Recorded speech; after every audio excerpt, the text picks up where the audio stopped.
ओम श्री गुरुवे नमः।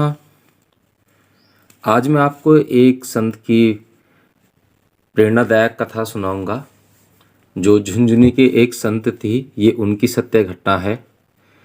राजस्थान के झुंझुनू जिले में खांदावा करके एक पीठ है। उनका नाम था जगन स्वरूप जी ब्रह्मचारी।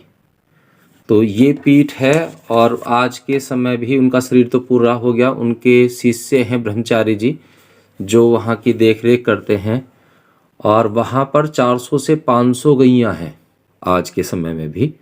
और सबसे अच्छी बात है कि कोई भी उन्होंने वेतन का कर्मचारी नहीं रखा है। मतलब कोई कर्मचारी वहाँ पर ऐसा नहीं है जिसे वो वेतन देते हों।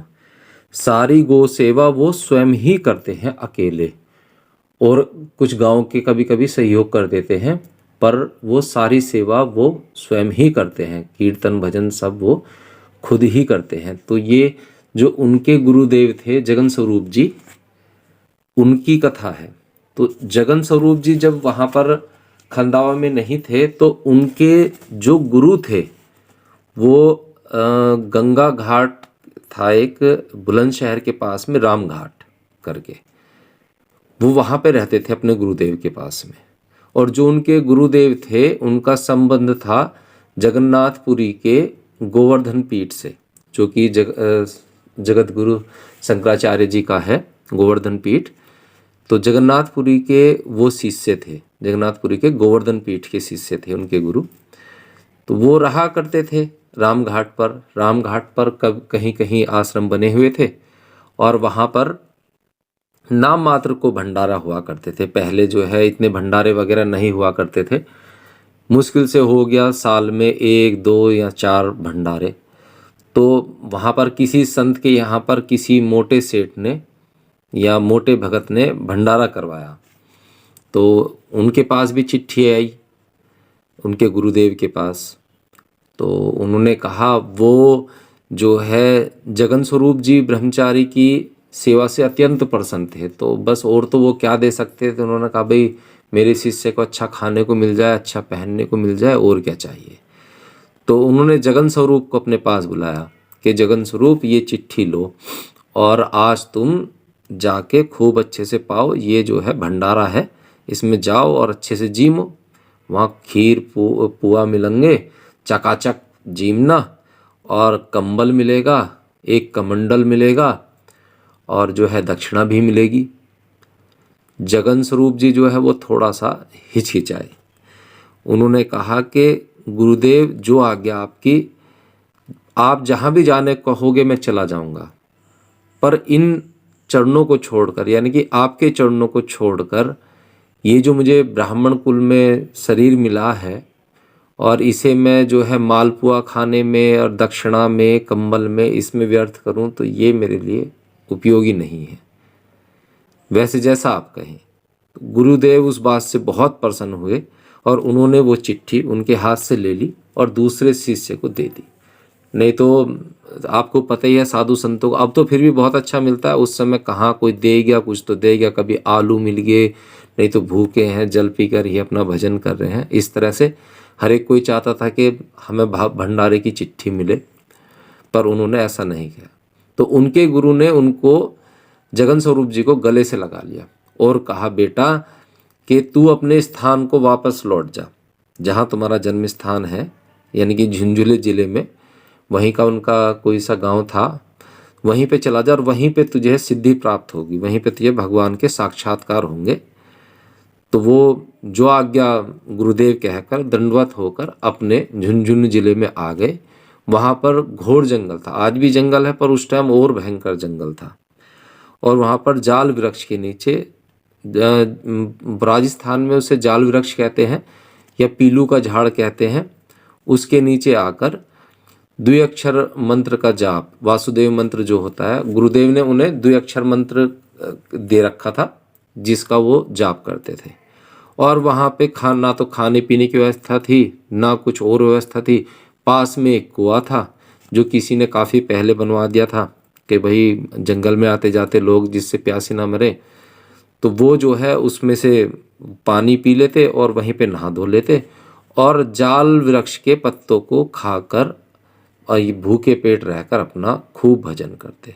कोई कभी कभी इक्का दुक्का इधर उधर से महीने 2 महीने में आया, कोई आलू दे गया, बाजरे का रोटी दे गया, साल महीने 2 महीने में, वो बात एक अलग है। नहीं तो ज़्यादातर उन्होंने खाली पेट और जाल वृक्ष के पत्ते खाकर ही खूब भजन किया।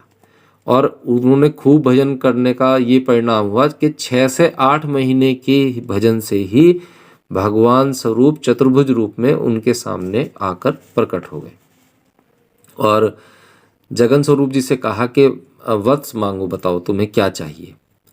तो ब्रह्मचारी जी ने कहा कि भगवान हमारी तो कोई इच्छा है नहीं, आप अब मेरा यहाँ पर कुछ काम भी नहीं है, तो आप मुझे अपने साथ ले चलें। तो भगवान ने उनसे कहा कि भाई अभी जो है हम तुम्हारे इस शरीर से यहाँ पर अभी और सेवा कुछ करवाना चाहते हैं, तो इसलिए तुम यहीं पर रहो। तो जगन स्वरूप ब्रह्मचारी ने कहा कि ठीक है प्रभु, जैसी तुम्हारी इच्छा। और प्रभु ने कहा कि भाई तुम यहाँ पर रहकर इन जीवों को भजन करवाओ, इनके सत्संग करो। तो वहीं पर रहकर वो जो है भजन सत्संग करवाने लगे। वहाँ पर जो है गुरुदेव के समय में गाय वगैरह थी, ना तो कोई ट्रस्ट बना हुआ है, ना कोई समिति है। उन्होंने कभी कोई वहाँ पर कोई मंदिर भी नहीं बनाया, आज भी कोई मंदिर नहीं है। क्योंकि मंदिर होगा तो यहाँ पर भंडारे होंगे, हैं, मेले लगेंगे तो चढ़ावा आएगा, चढ़ावा आएगा तो जो साधक है वो फिर जो है उस भेंट दक्षिणा के पीछे अपना साधना नहीं कर पाएंगे और ठीक से कुछ नहीं, वहाँ पर गद्दी के लिए लड़ाई होती रहेंगी। तो ना तो वहाँ पर कोई आज तक मंदिर है, बस एक हॉल बना हुआ है जिसमें जगन स्वरूप जी रहा करते थे। जब वो वृद्ध हो गए थे, एक तखत पड़ा हुआ था और सुबह के 4 से लेकर 8 बजे तक भजन होता था। उसके बाद जिसे जहाँ जाना हो, जिसे खेत पे जाना हो खेत पे जाओ, व्यापार करना हो व्यापार करना हो, जो काम करना हो वो करो। सुबह का ये नियम था, पहले 4 बजे से 8 बजे तक वो भजन करवाते थे, कीर्तन करवाते थे।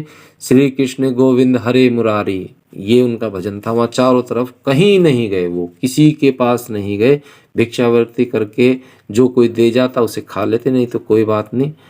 और वहाँ पर अब जो है, अब ऐसी कृपा है आकाश मार्ग से गौ सेवा की, उससे इतनी वो है कि वहाँ पर कोई कमी नहीं है।